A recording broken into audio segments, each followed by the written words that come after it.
Hi all. So now we are going to look at how to determine the present value in case of an annuity due.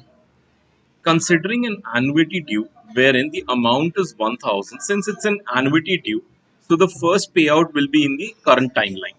So this the timeline for this is 4 years and the interest rate is 10%. Now for determining the present value, we can use the NPV function. Rate is given to be 10% and we'll take in the cash flows from first year.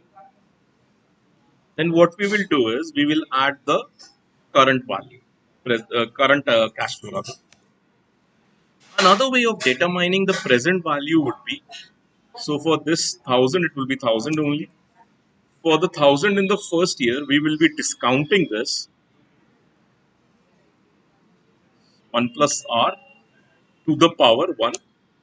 Same way 1000 in the second year will be discounted by 1 plus r to the power 2.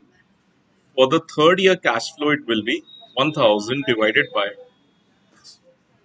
1 plus 10% to the power. So the net present value will be summation of all these cash flows, discounted cash flows. So it's coming same value as 3486.85.